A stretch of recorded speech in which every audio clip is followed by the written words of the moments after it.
Assalamualaikum.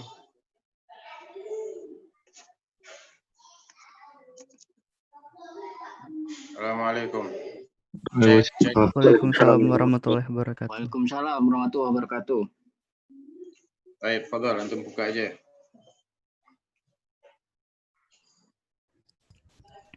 Bismillahirrahmanirrahim. Alhamdulillah kita dapat berkumpul dalam kajian rutin FSI Tunas Ilmu untuk membahas kitab Tauhid. Dan insya Allah untuk pembahasan pada malam hari ini akan dimulai membahas bab 65, larangan menjadikan Allah sebagai perantara kepada makhluknya. Halo Ustaz. Baik. Bismillahirrahmanirrahim. Alhamdulillah, wassalatu wassalamu ala Rasulillah wa ala alihi wa sahbihi wa man walah, amma ba'd.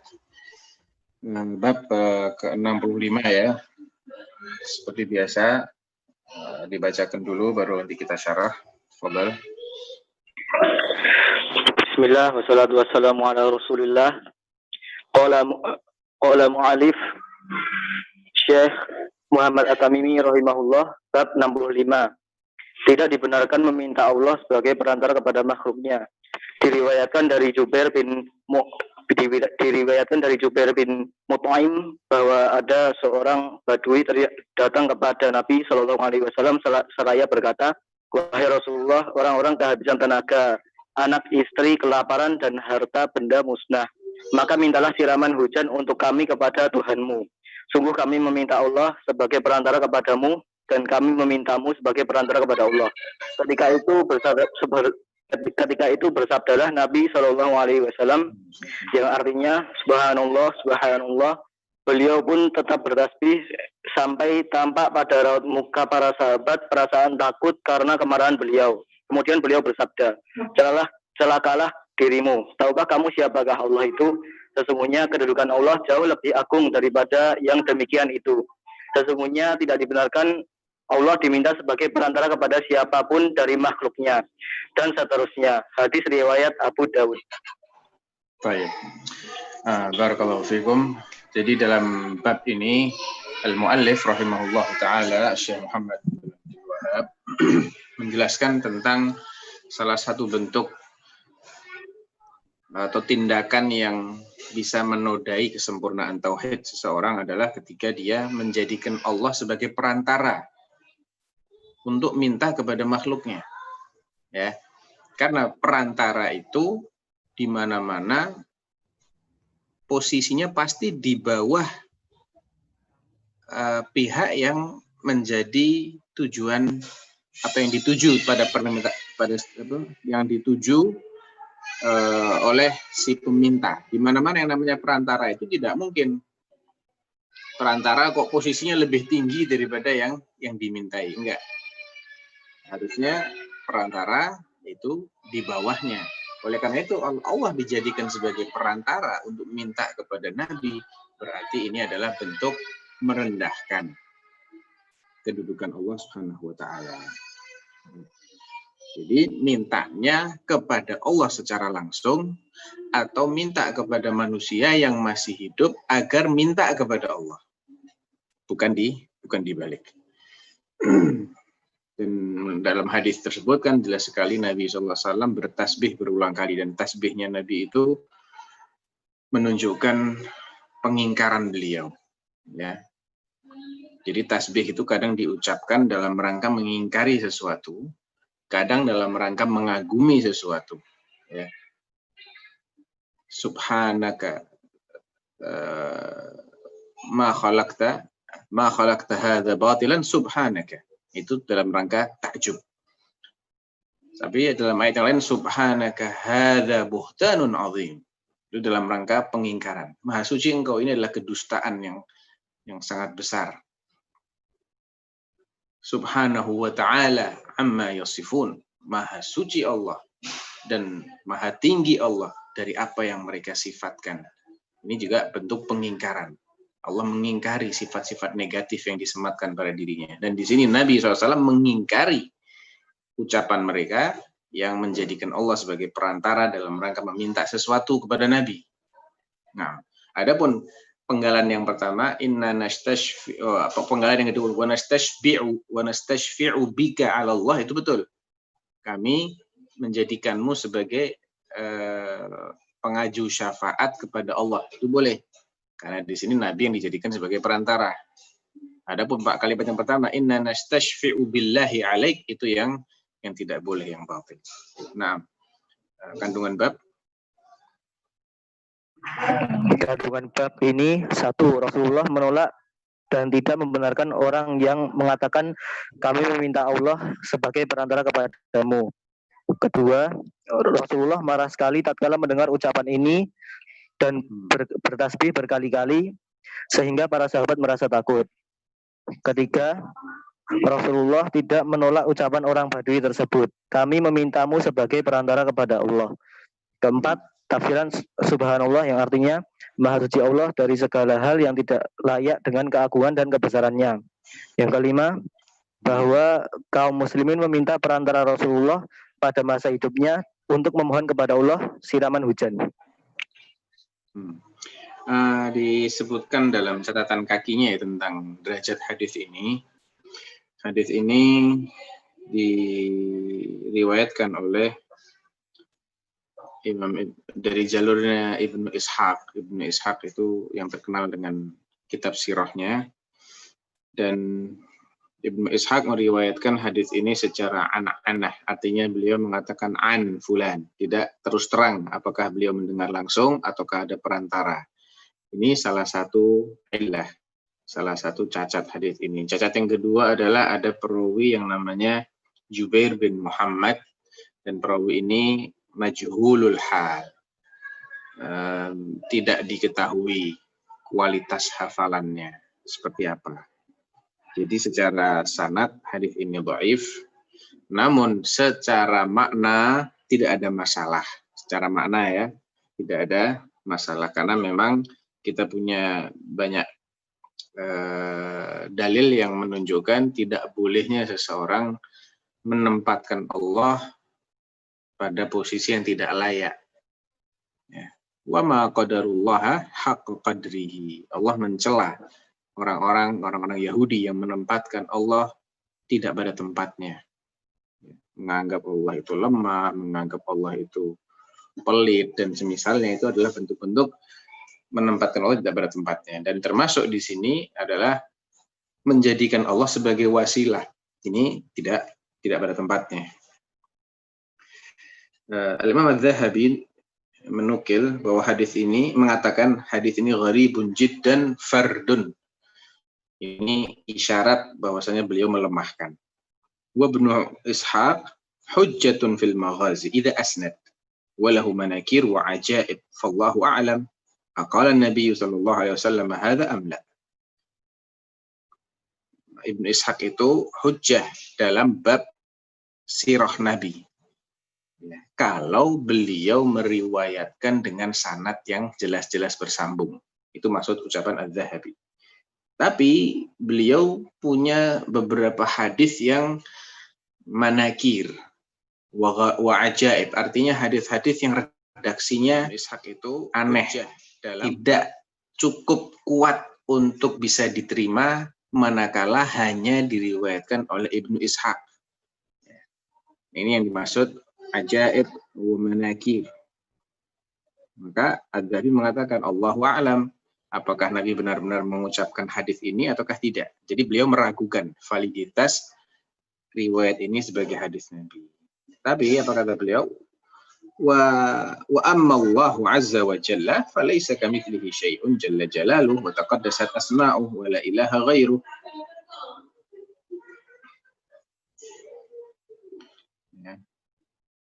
Dan ini memang hadis ini tidak disebutkan secara lengkap redaksinya, tapi dikenal sebagai hadisul atid. Hadisul atid itu artinya hadis di mana langit itu mengeluarkan suara seperti suara meja atau ya meja yang habis dibebani dengan beban yang sangat berat. Dengek mungkin seperti itu ya suaranya, itu namanya atid. Dalam hadis ini, dalam kelanjutan hadis ini ya, attatis sama wa huqqalaha an ta'id. Langit itu mengeluarkan suara seperti suara meja atau kursi yang habis ditindih dengan beban yang sangat berat, dan langit memang layak dan pantas untuk mengeluarkan suara tersebut. Kenapa? Lanjutan hadis ini mengatakan tidak ada satu jengkal pun dari langit, melainkan di situ ada malaikat yang bertasbih, yang sujud, yang rukuk, mengagungkan Allah Subhanahu wa taala. Artinya hadis ini menceritakan seperti itu secara redaksi lengkapnya, cuman dipotong saja oleh al-muallif karena diambil di bagian awalnya yang itu merupakan maudhi'us syahid, merupakan bagian yang menjadi sisi pendalilan pada bab ini. Nah, ini hadisnya hadisul atid. Nah, salah satu yang menjadikan para ulama atau di sini ada Imam Adz-Dzahabi mengkritisi hadis ini adalah qal wal atid al waqi' bi dzatil 'arsy min jinsil atid al hasil fir rahl. Fadzalika sifatun lirrahli wal 'arsy wa ma'adallah an na'uddahu sifatan lillah azza wa jalla. Thumma lafdhul atid lam ya'ti bihi nassun thabit. Intinya tidak ada riwayat yang menetapkan adanya atid itu, adanya suara rintihan tersebut. Jadi itulah bagian yang dikritisi ya, dianggap mungkar, dan bagian ini menjadi satu kesatuan dengan bagian awal yang dinukil oleh al-muallif.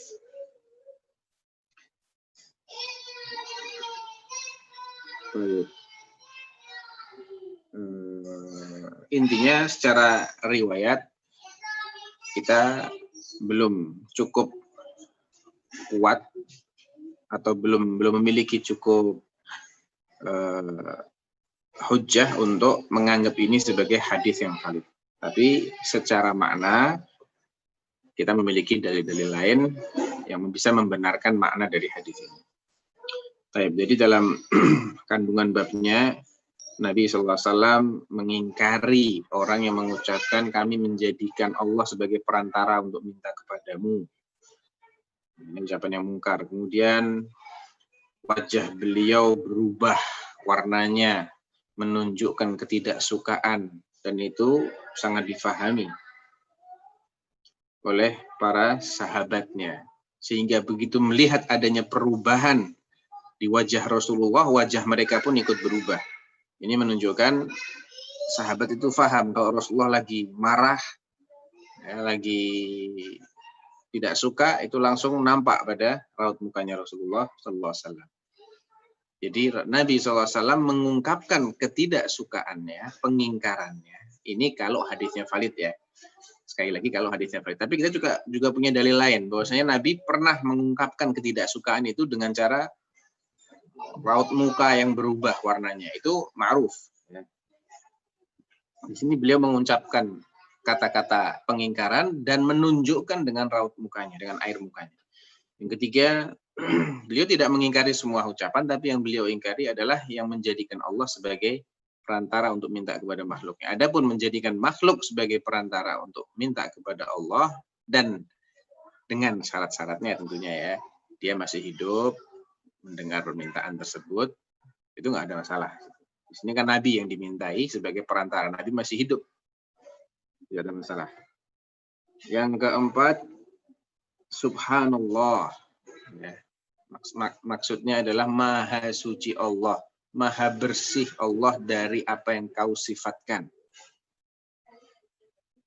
Yang kelima, annal muslimina yas'aluna al-istisqa. Kaum muslimin dulu di masa Nabi sering minta agar Nabi memintakan hujan kepada Allah. Ini merupakan dalil bolehnya minta kepada orang saleh agar minta kepada Allah, agar mendoakan kepada Allah supaya menurunkan hujan. Tapi dengan syarat orang solehnya itu masih hidup Yang kedua, orang solehnya itu hadir saat dimintai. Hadir itu bisa dengan fisiknya atau dia mendengar permintaan di telepon misalnya, ya, atau disuratin dan yang semisalnya. Intinya dia mendengar atau mengetahui adanya permintaan itu. Nah, bab yang ke-66. Bab 66, upaya Nabi Shallallahu Alaihi Wasallam dalam menjaga batas-batas tauhid dan menutup segala jalan menuju syirik. Abdullah bin Masyikhir menuturkan, tatkala aku ikut pergi bersama suatu delegasi Bani Amir menemui Rasulullah Shallallahu Alaihi Wasallam, kami berkata, yang artinya, engkau adalah Sayyid, Tuan kami. Maka beliau bersabda, Sayyid yang sebenarnya adalah Allah Tabaraka wa Ta'ala. Lalu kami berkata, dan engkau adalah yang paling mulia dan paling agung kebaikannya di antara kami. Beliau pun bersabda, ucapkanlah semua atau sebagian kata-kata yang wajar atau biasa bagi kalian dan jangan terseret oleh syaitan. Hadis riwayat Abu Dawud dengan sanad jayyid. Diriwayatkan dari Anas radhiyallahu anhu yang menuturkan bahwa ada orang-orang berkata yang artinya, wahai Rasulullah, wahai orang yang paling baik di antara kita dan putra orang yang paling baik di antara kita, wahai Tuan kita dan putra Tuan kita. Maka ketika itu bersabdalah beliau, wahai sekalian manusia, ucapkanlah kata-kata yang wajar saja bagi kamu sekalian dan janganlah sekali-kali kamu sekalian terbujuk oleh setan. Aku adalah Muhammad, hamba Allah dan utusannya. Aku tidak senang kamu sekalian mengangkatku melebihi kedudukanku yang telah diberikan kepadaku oleh Allah Azza wa Jalla. Hadis riwayat An-Nasai dengan sanad jayyid. Nah, bab ini adalah bab bagian akhir-akhir ya, bab kitab tauhid. Mungkin makin terakhir. Satu bab. Ya, satu bab sebelum bab terakhir. Yang menunjukkan tentang bahwasanya Nabi SAW itu senantiasa memproteksi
Bismillahirrahmanirrahim.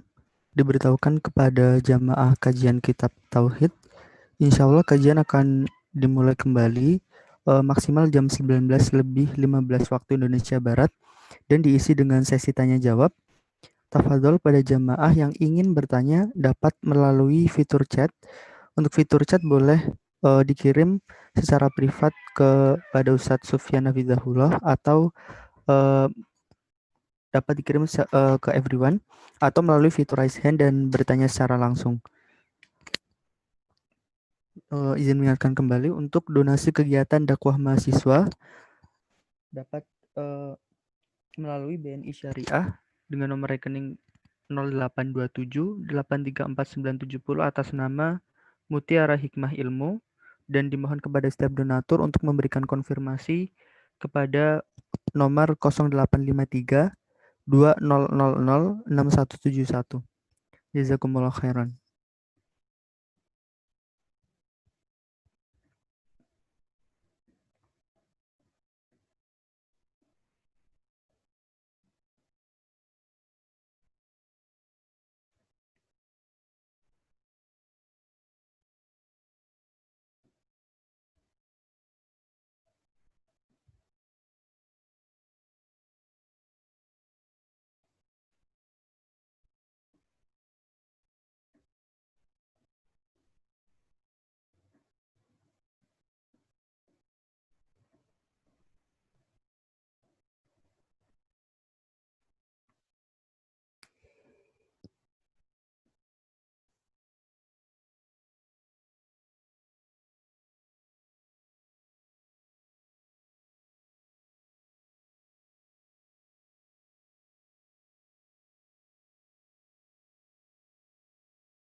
Bismillahirrahmanirrahim. Assalamualaikum warahmatullahi wabarakatuh.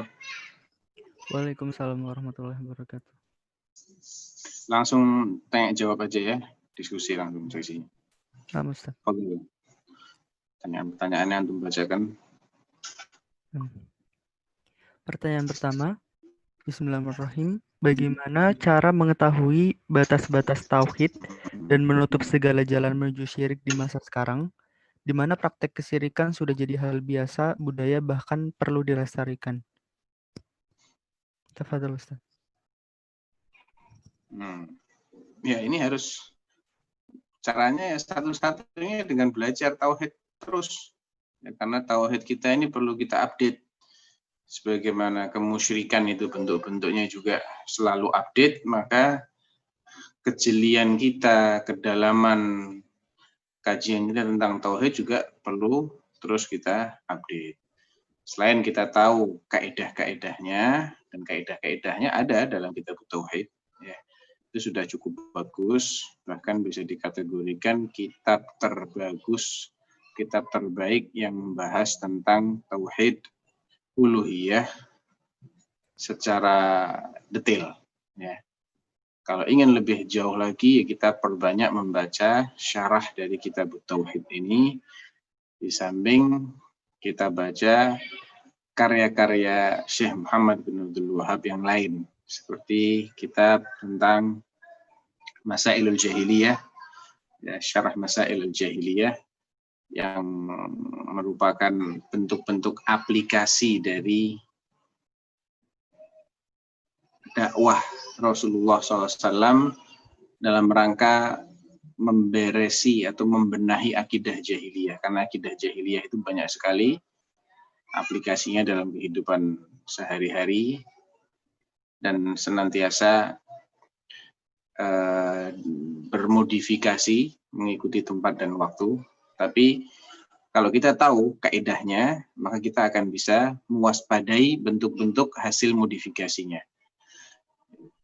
Dan kitab juga yang membahas tentang syubhat-syubhatnya ahlul bid'ah, ahlul ahwa, syubhat-syubhatnya orang-orang yang terjerumus dalam syirik, seperti kitab Kashfus Syubuhat, demikian juga kitab Al-Qawaidul Arba'.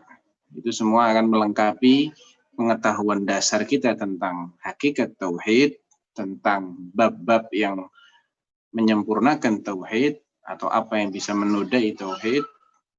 Dan kemudian kita akan bisa untuk merunut apa yang kita lihat dalam kehidupan sehari-hari ini. Oh, ini masuk ke poin sekian yang pernah dibahas oleh Syekh. Oh, ini masuk ke syubhat nomor sekian. Oh, ini adalah termasuk pola pikir jahiliyah yang pernah disinggung oleh Syekh. Dan itu semua perlu proses tentunya ya. Na'am, wallahu a'lam. Pertanyaan lain? Jazakallah khairan Ustaz. Pertanyaan kedua, jika mertua yang masih kafir dan mereka terlilit hutang, bolehkah ana totalitas untuk membantu mereka sedangkan ana sendiri kadang ke sesama muslim belum maksimal dalam membantu mereka? Tafadhol Ustaz. Baik, ini ada perinciannya ya. Totalitas untuk membantu orang tua menyelesaikan hutang-hutangnya itu bagian dari birrul walidain, memang bagian dari perbuatan berbakti kepada orang tua. Tapi jangan sampai itu melalaikan kita dari kewajiban yang sifatnya rukun Islam, yaitu menunaikan zakat. Saya tidak tahu apakah dia termasuk wajib zakat ataukah tidak. Kalau dia termasuk wajib zakat, maka dia harus sisihkan dulu zakatnya. Dan zakat itu kan ada haknya fuqara wal masakin, minal muslimin, dari kalangan kaum muslimin, gharim, amil, fisabilillah, ibnu sabil, itu semua harus dari kalangan kaum muslimin. Tapi kalau dia bukan termasuk wajib zakat, hartanya tidak mencapai nisab, maka dia boleh mendahulukan orang tuanya dalam hal ini, karena pada dasarnya orang yang tidak wajib menunaikan zakat, maka berarti sedekah yang dia berikan kepada sesama muslim itu jatuhnya sunnah. Sedangkan birrul walidain adalah bagian dari kewajiban. Tentunya yang wajib pahalanya lebih besar daripada yang sunnah. Nah, berikutnya. Udah ya, cuma 2 ya pertanyaannya.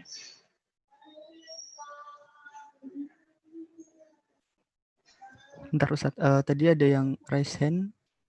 Baik. Mungkin bisa Rahadian gitu ya. Bisa disampaikan secara langsung. Tafadhol. Syukran. Assalamualaikum warahmatullahi wabarakatuh. Waalaikumsalam warahmatullahi wabarakatuh. Barakallahu fikum. Silakan. Begini Ustaz. Waktu dulu anak sebelum benar-benar karena dari background agamanya sangat kurang. Anak kan dulu itu sama istri di tahun 2006-2007an itu masih percaya hal-hal yang seperti zodiak gitu. Terus pada saat itu anak ingat 2006 akhir atau 2007 awal itu waktu anak masih di Bandung itu akan ada lewat meteor Halley seperti itu. Terus komet Halley ya. Iya, komet ya. Waktu itu karena anak percaya bahwa untuk misal kalau ada meteor silakan untuk berdoa agar terkabul. Waktu itu anak sampai ke atas sama istri, tapi karena kadar Allah berawan jadi tidak jadi, cuman bagaimana Ustaz, apakah Anas sudah keluar dari Islam? Itu saya itu apakah Afwan, Anas harus coba antum kerucutkan masalahnya